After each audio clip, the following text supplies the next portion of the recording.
నమస్తే, welcome to Aadan. నమస్తే చల్సాన్ గారు. నమస్కారం, అందరికీ నమస్కారం. చల్సాన్ గారు, ఆంధ్రప్రదేశ్ తెలంగాణ అన్నీ అయిపోయాయి. ప్రస్తుతం 5వ ఫేజు నిన్న సాయంత్రం అయిపోయింది కాబట్టి మనం దాని మీద కూడా మనం మాట్లాడుకోవాలి. జాతీయ స్థాయిలో భారతీయ జనతా పార్టీ మరొక్కసారి వాళ్ళ కూటమితో కలిపి ఏదో 400 సీట్లు ఎన్డీఏ అంటున్నారు, మేమే అచ్చంగా 300 సీట్లు దాడతామని చెప్పేసి వాళ్ళు కూడా ధీమా వ్యక్తం చేస్తున్నారు కదా. సో ఆ అంచనాలు ఎంతవరకు నిజమయ్యే అవకాశం కనిపిస్తుంది? మళ్ళీ కేంద్రంలో నరేంద్ర మోదీ సర్కార్ వచ్చే అవకాశం ఎంతవరకు ఉంది? ఒక ఉద్యమకారుని నేను చెప్తున్నానండి, అసలు ఉత్తర భారతీయ జనతా పార్టీ ఇప్పుడు ఎవరైతే గుమా వ్యాపారులు నేతృత్వం ఉందో అది తుక్కుగా ఓడిపోవాలని నా ఆకాంక్ష. అది వేరు. లేదంటే ప్రజాస్వామ్యానికి ఇది ఆఖరి రోజులు. ఇండియాలో మరొక హిట్లరిజమో, నాజీయిజమో లేదా కిమ్మిజమో వచ్చే అవకాశం కనపడుతుంది. ఎందుకంటే జమిలి ఎన్నికలు రాష్ట్రాల అధికారులను సర్వనాశనం చేసేటప్పుడు మిగతా కూడా చేసేస్తారు. ఏమీ లేకుండా జీవోత్సవాలుగా చేసేస్తారు. మొత్తం ఉత్తర భారతీయ జనతా పార్టీ తన ఉన్న దాన్నంతా మీద రుద్దుతుంది. దక్షిణాది మీద, మూలవాసుల మీద రుద్ది ఇరాన్ నుంచి తీసుకొచ్చిన ఆర్య సంస్కృతిని తీసుకొచ్చిన పడుతుంది. సరే, అది ఎలా ఉన్నా సరే మీరు అభిప్రాయం నేను వస్తాను. 5 ఫేజ్లు జరిగింది. నిన్న 5వ ఫేజ్ చూశారు. దాంట్లో 49 సీట్లు, 32 సీట్లు బీజేపీదండి. ఎన్నికలు ముఖ్యంగా మేజర్ స్థానాలు ఎక్కడ జరుగుతున్నాయంటే మహారాష్ట్రలోనూ బుందేల్ఖండ్లో జరుగుతున్నాయి. అలాగే కొన్నేమో మన మహారాష్ట్రలో ఇప్పుడు శివసేన ప్రభావం అయితే దాదాపుగా శూన్యం అనుకోవచ్చా? ఏ శివసేన, ఏకనాథ్ బీజేపీ శివసేన ఒకటి ఉంది. ఉద్ధవ్ ఠాక్రే గుర్తు కూడా ఒరిజినల్ శివసేన కాదు, బీజేపీ గుర్తు కూడా, బాణం గుర్తు కూడా లాగేశారు. ఆ కొడుకు ఉద్ధవ్ ఠాక్రే శివసేన, ఉద్ధవ్ ఠాక్రే శివసేన, ఉద్ధవ్ బాల్ ఠాక్రే యూబీటీ శివసేనని పెట్టారు. డెఫినెట్గా దాని ఇంపాక్ట్ ఉంటుంది. అది కానీ ఒరిజినల్ కాంగ్రెస్ కానీ, శరద్ పవార్ గారి కాంగ్రెస్ కానీ ఏదైతే కూటమి ఉందో డెఫినెట్గా కూటమి ఇవాళ 40% స్థానాలు ఎక్కుతున్నాం అనుకుంటున్నాను. మనం ఎలక్షన్ అయిన తర్వాత మళ్ళీ ఇక్కడ కూర్చున్నాం. కనీసం 83 పైనే వస్తాయండి స్థానాలు నా అభిప్రాయం. డెఫినెట్గా అన్ని స్థానాలు తక్కువ వస్తాయి బీజేపీకి. తర్వాత అక్కడ దాదాపు 39 స్థానాలు ఉన్నాయి అందరితో కలుపుకుని వాళ్ళు చెప్తున్న బీహార్లో స్థానాలు తగ్గబోతున్నాయి. వాళ్ళ నాన్న ఇబ్బందులు పెట్టిన ఒక కుర్రోడు తేజస్విని యాదవ్ దమ్ముండి నిలబడి అక్కడ రాజకీయం చేస్తున్నాడు. గెలిపోవటం తర్వాత దమ్ముండాలని మనిషిలో యాదవ్ తేజస్విని యాదవ్ ఆ పవర్తో ఫైట్ చేస్తున్నాడు ఇవాళ. అలాగే ఉత్తరప్రదేశ్లో బీజేపీకి 62+ మిత్రపక్షాలు కలిపి 64 సీట్లు వచ్చినాయి క్రితం సార్ చూశారు.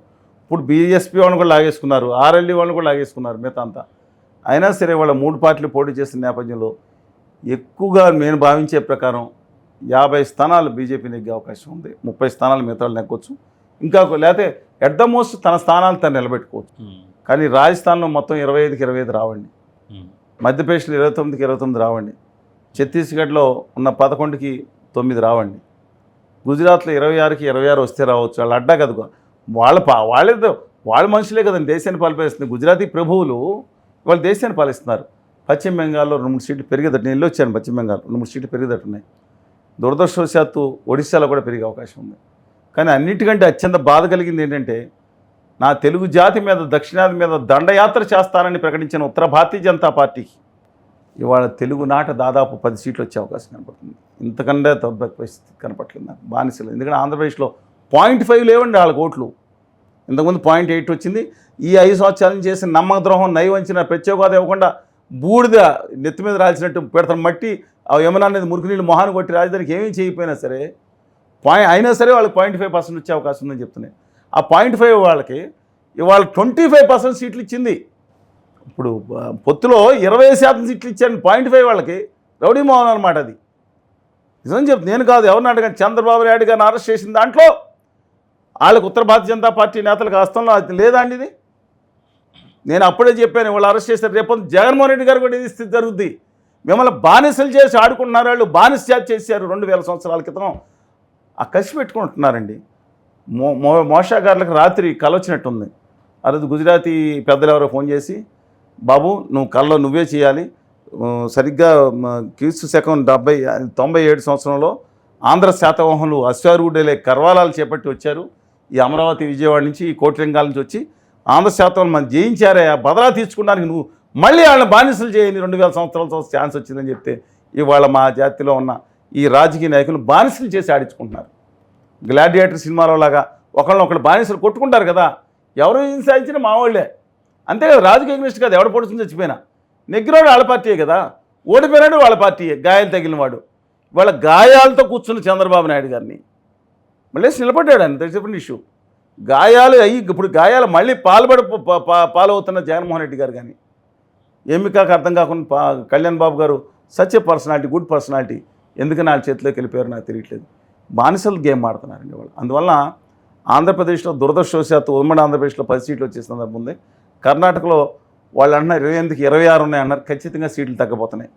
అలాగే తమిళనాడులో ఏదో ఒక సీటు వస్తుందో రాదో మన ప్రజలు దురదృష్టమేమో కానీ రావచ్చు.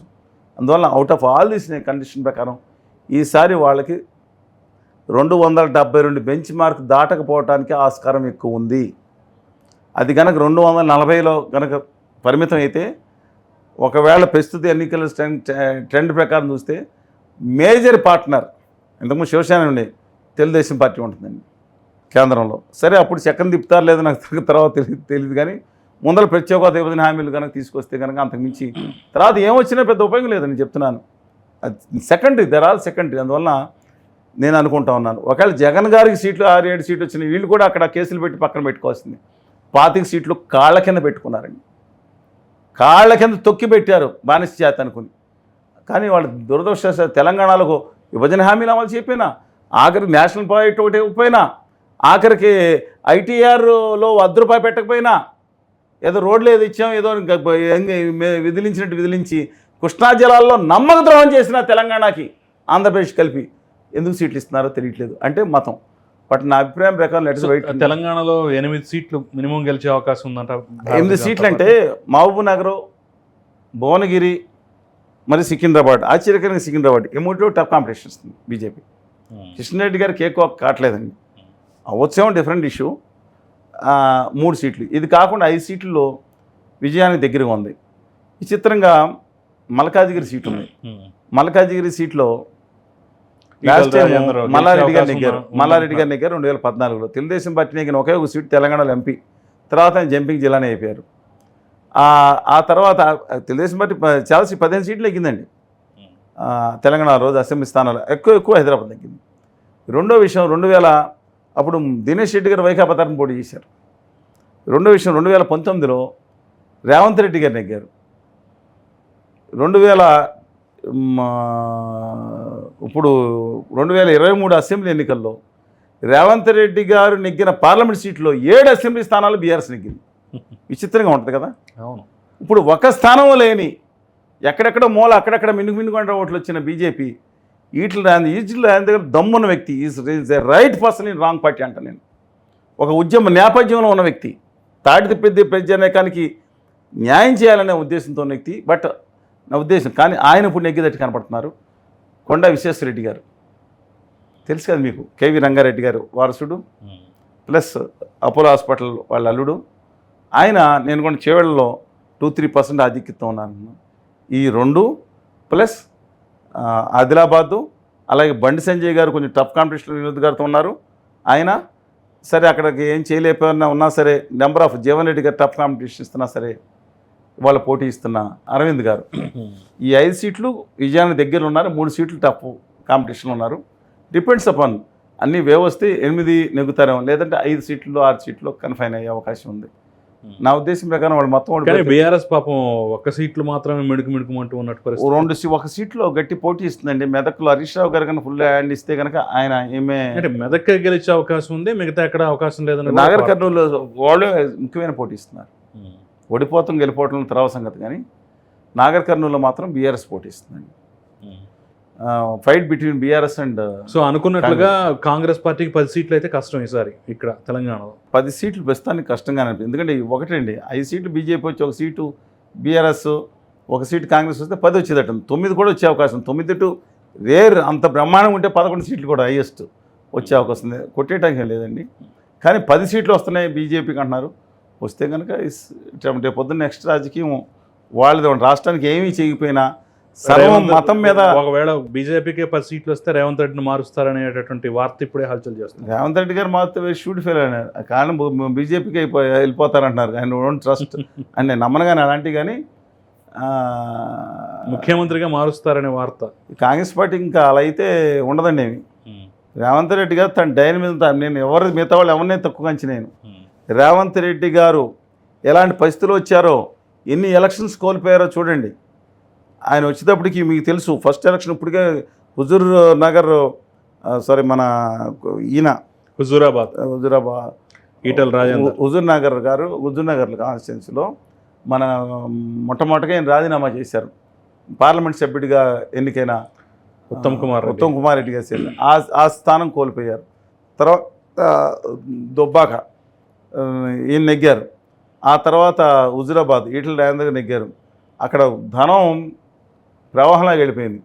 తర్వాత మునుగోడు అక్కడ అన్ని కోల్పోయిన తర్వాత మొత్తం game changer is Karnataka elections first. Next తన డైనమిజం, షూడ్ పొలిటీషియన్. తనకు కావాల్సిన పటేల్ రమేష్ అందరికి సీట్లు రాకపోయినా సరే ఆయన వ్యవసాయ శైలి ఇది కదా, అంతా దగ్గర అవునా నేను ఉన్నాను మీరు చేసి పెడతాను. ఆయన డైనమిజం, లౌక్యం ఈ స్టేజ్ తీసుకొచ్చింది. అందువల్ల I don't think Congress will change like chief minister like that. But ఇవాళ నా వ్యక్తిగత అభిప్రాయం ఏంటంటే, కేసీఆర్ గారు ఆ రోజు ఆందోళన దానికి గుండె గాయపడి ఉంది ఇంకా. కానీ తెలంగాణ తన అస్తిత్వం కోసం, తెలంగాణ కానీ కోస్తా రాయలసీమలో కానీ స్థానిక ప్రాంతీయ పార్టీలు ఉండి తీరాల్సిందే. ఈ ఉత్తర భారతీయ పార్టీల చేతుల్లో అల్లల్లాడిపోతున్న తెలుగు జాతిని కాపాడటానికి హూమేర్ ఇట్ మేబీ, అది ఆర్ఎస్ ప్రవీణ్ కుమార్ గారు రేపు తీసుకోమండి, ఇంకోటి తీసుకోమండి, లేదా అది హరీష్ రావు గారు తీసుకోండి, కేటీఆర్ గారు మాట్లాడమనండి. ఇవాళ ఖచ్చితంగా ఒక పార్టీ తెలంగాణ లేదా తెలుగు జాతి అస్తిత్వం కోసం ప్రాంతీయ పార్టీ ఉండాల్సిందని భావిస్తూ ఉన్నాను. మొత్తానికి ఫైనల్గా మీ విశ్లేషణ ప్రకారం ఎన్ని సీట్లు భారతీయ జనతా పార్టీకి వచ్చే అవకాశం ఉంది? ఎన్డీఏ 240 సీట్లు. కానీ అన్నిటికన్నా ఒక్కటి మాట్లాడతా కిషోర్ గారు, బాధ కలుగుతుందండి. ఈ మోడీ గారు ఒక ప్రధానమంత్రిగా కనిపించట్లేదండి, విద్వేష ప్రజ్వలనకర్తగా కనిపిస్తున్నారండి. ఉత్తరప్రదేశ్ దయచేసి ప్రతి ఒక్కళ్ళు గుర్తుంచుకోండి. మీరు ఉత్తరప్రదేశ్ వెళ్ళిన ఆయన ఏం మాట్లాడారు తెలుసామన్నా? ఇప్పుడు కాంగ్రెస్ని అడ్డం పెట్టుకుని ఈ తెలంగాణ వాళ్ళు, మలయాళీలు, తమిళులు, లేకపోతే కర్ణాటకాలు వీళ్ళందరూ ఆ పార్టీని అడ్డం పెట్టుకుని ఉత్తరప్రదేశ్ వాళ్ళని బూతులు తిడుతున్నారండి. గాలి దేరే ఒక అవమాన్ కర్రే ఏంటండి మాట్లాడతాడైనా? ఒక దేశ ప్రధానమంత్రి ఇంత ఆ ఉత్తరప్రదేశ్ వాళ్ళు ఉన్న 22 కోట్ల మందికి, మా దక్షిణాది 27 కోట్ల మంది ద్వేషం రెచ్చగొడుతున్నాడు. ఏం పాపం అండి ఇది? నేను చెప్తాను, ఎక్కడన్నా దేవుడు ఆయన ఆశించే దేవుడు ఉంటే శపిస్తాడని చెప్తున్నాను. ఇంత విద్వేషం మతాల మీద విషయం, నా దక్షిణాది మీద, ఈ దేశ మూలవాసుల మీద విద్వేషం రెచ్చగొడటానికి మీకు ఎలాంటి అధికారం ఇచ్చారండి మోదీజీ? నా దేవుడి జాతి ప్రజలంటే అంత కక్ష ఎందుకండి? మొత్తం వేసేసారు కదా, ఇక్కడ అభివృద్ధి లేకుండా సర్వనాశనం చేశారు కదా దక్షిణాదిని. గుజరాత్ పెట్టుకున్నారు కదా, బుల్లెట్ రైలు వేసుకున్నారు, అది వేసుకున్నారు 9 లక్షల కోట్ల ఇండస్ట్రీలు మీ గుజరాత్లో వాళ్ళు అమలు చేసుకుంటున్నారు. తెలంగాణ ఆంధ్రప్రదేశ్ని ఎండగట్టారు, తమిళనాడు ఎండగడుతున్నారు.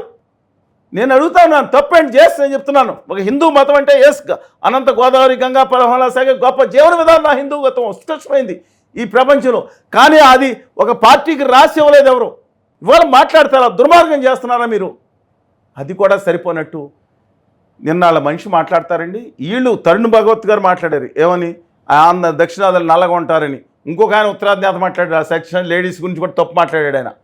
అట్లాంటి ఉత్తరాది నేతలు మాట్లాడుతుంటే ఎవరైనా శాంపిట్టోడు ఏదో అన్నాడంటే ఎక్కడాలని దాన్ని పట్టుకుని దక్షిణాది మీద నువ్వు పెద్ద మహానుభావులా మాట్లాడతారు. ఏం తప్పండి? నిన్న ఫైనల్గా ఏమీ లేదు తెలుసా, పాత్ర గారిని పూరి ఎంపీ గారు మాట్లాడతా పీక్స్కి వెళ్ళిపోయిందండి వాళ్ళ.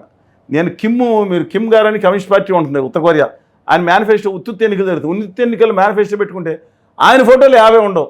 ఈ దేశ చరిత్రలో ఒక పార్లమెంటరీ మేనిఫెస్టోలో 53 ఫోటోలు. అసలు బీజేపీ అనేది కాదు, ఔర్ ఎక్ బార్ మోడీ సర్కార్ వేయించుకున్న ఏకైక వ్యక్తి బహుశా హిట్లర్ వేయించుకుంటాడు, కిమ్ వేయించుకుంటాడు, తర్వాత గౌరవ ప్రధానమంత్రి మోడీ గారు ఇవాళ వేయించుకున్నారని 61 సార్లు పేర్లు రాశారు. ఒకసారి నేను తప్పు అయితే ఒకసారి దయచేసి అందరూ బీజేపీ ఓఆర్జీ అనే ఆర్గనైజేషన్ ఉంటుంది, దాంట్లో మేనిఫెస్టో చూడండి. 53 ఫోటోలు. పూర్వం కోట శ్రీనివాసరావు గారు ఓ సినిమాలో ఫోటోలు తీసుకున్నారు.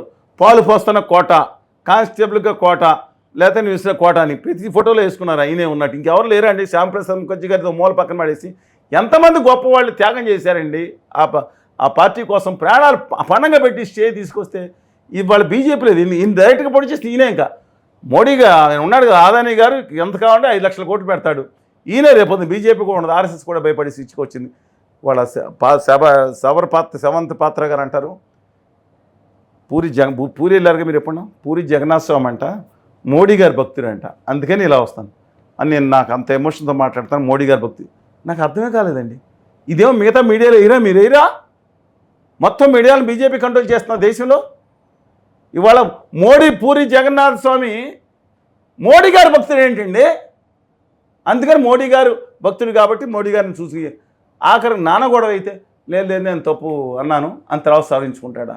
పైగా మోడీ గారు అక్కడ ఒరిస్సాకి వెళ్ళి ఆ పాండ్యన్ అనే ఐఏఎస్ ఆఫీసరు చాలా గట్టిగా మద్దతుగా నిలబడతారు బిజు పట్నాయక్ గారు అబ్బాయి నవీన్ పట్నాయక్కి. ఏ తమిళనాడు వాళ్ళ ఏదో సర్కార్ తమిళనాడు మీద దేశం రెచ్చగొడతారా? ఒక ఐఏఎస్ ఆఫీసర్ ఆడు కూర్చుని చేస్తుంటే తమిళనాడు ప్రజల మీద ఆ ఒరిస్సా ప్రజల దేశం ఒక ఉద్వేషం రెచ్చగొడితే ఏం సాధిస్తారు? నేను చెప్పింది ప్రతి ఒక్కళ్ళు గమనించండి. ఎప్పుడు కూడా వాజ్పేయి గారు అంత మహానుభావుడు అండి, శ్యాంప్రసాద్ ముఖర్జీ గారు మహానుభావుడు, నానాజీ దేశ్ముఖ్ గారు ఉండేవారు, ఎంత గొప్ప నేతలు విజయరాజ్ సింధే ఉండేవారు, ఎలకి లాల్ కృష్ణ అద్వానీ గారు ఉండేవారు. అదే చెప్తున్నాను, ఏంటండి నా దక్షిణాది మీద ఎంత విద్వేషం తెచ్చుకోవాల్సిన అవసరం ఏముందండి? అలాగే పంజాబ్ వెళ్ళి ఏ బాహర్ వాలా కేజ్రీవాల్ అంట, మీ అందరు వాళ్ళకే మీరు పంజాబ్కి ఏమైనా అందరు వాళ్ళ ఇదేం విద్వేషం తెచ్చుకోవడతామండి? ఆంధ్రప్రదేశ్లో కూడా జరగబోతుంది వచ్చే ఎన్నికల తర్వాత. మత రాజకీయాలు విద్వేషం తెచ్చుకోవడం ఫెయిల్ అయిన ఒక ఉత్తర భారతీయ జనతా పార్టీ ఆంధ్రప్రదేశ్లో కుల విద్వేష రాజకీయాలకు ఏడాది తర్వాత తెరదీయబోతుందనేది జనం కాదు కొంతమంది రేపైన కమ్యూనికేషన్. నేను చెప్పింది అవునో కాదో, నరక యాతన పెట్టబోతున్నారో లేదో చూడండి. ఫస్ట్ జగన్ గారిని వేసేస్తారంటే కేసులు పెట్టి నానా గొడవ. మిగతా మీరు వేరే చంద్రబాబు నాయుడు గారు ఆనలి జైల్లో వేసేసి ఎలాంటి ఇబ్బంది పెట్టారు. నరక ఇంతకుముందు 2014 చెప్పాడు కదా ఈయన వచ్చి, ఏ భ్రష్టాచార్ ఏ పేటీఎం हो गया చంద్రబాబు కిస్మే సీనియర్ హై దేంట్లో అవినీతి మేసి అది చాలా ఇష్టం మాట్లాడారు. ఇవాళ ఆ స్క్రిప్ట్ మార్చి జగన్ గారి మీద మాట్లాడారు. అంటే వీళ్ళొక్కలే సచ్చరిచందులు వాషింగ్ పౌడర్ నిర్మాయాలు దాంట్లో పెడితే వీళ్ళకి లేకపోతే మాత్రం బొరా. సరే, అందుకని నా అభిప్రాయం ప్రకారం దేశం మొత్తం మీద 230 స్థానాలు వస్తే మీద డిపెండ్ అవ్వాలి. 200 స్థానాలు వస్తే మర్చిపోయినా నితిన్ గడ్కరీ కూడా ఓడగొట్టేస్తున్నారంటే వీళ్ళు సాధ్యమైనంత వరకు. ఆ నెగితే మరి ఏం చేస్తారో ఆయన్ని ఉంచుతారో తర్వాత తెలియదు కానీ పార్టీలోనే ఇంకెక్కడో కానీ. బట్ ఆ నితిన్ గడ్కరీ గారి ప్రధానమంత్రి మన దేశం బాగుపడద్దండి. కనీసం ఇంత విద్వేషవాదం ఉండదండి వాళ్ళ చేతిలో, ఆదాని గారి చేతిలో ఉండదండి. నా తెలుగు జాతికి లాభం జరుగుతుందండి. రాజ్నాథ్ సింగ్ ఎవరన్నా పర్వాలేదండి. నేను నా పార్టీ మీద వ్యతిరేకత ఉంది, బీజేపీ మీద. దయచేసి నేను చెప్తున్నాను, మీరు గమనించండి. ఒకవేళ అధికారంలోకి వస్తే రావచ్చు, డిఫరెంట్ ఇష్యూ. బట్ అన్ఫార్చునేట్లీ తమ ప్రజాస్వామ్య వ్యవస్థను ఇండియా తను కాపాడుకోవాలని కోరుకుంటా ఉన్నాను. ఒక ఎక్స్ట్రీమిజాన్ని ఖచ్చితంగా అది ఏదైనా సరే ఖచ్చితంగా వ్యతిరేకిద్దాం. కానీ ఒక అహింసావాదంతో ఈ దేశ సంస్కృతిని ప్రపంచాలకు చెప్పిన మహాత్మా గాంధీ గారు కానీ, తమ సౌర ప్రస్తాపాలతో నిలబెట్టిన నేతాజీ గారు కానీ, అనేక మంది గొప్ప వాళ్ళ వారసత్వంతో మనం కొనసాగుదాం. నమస్కారం.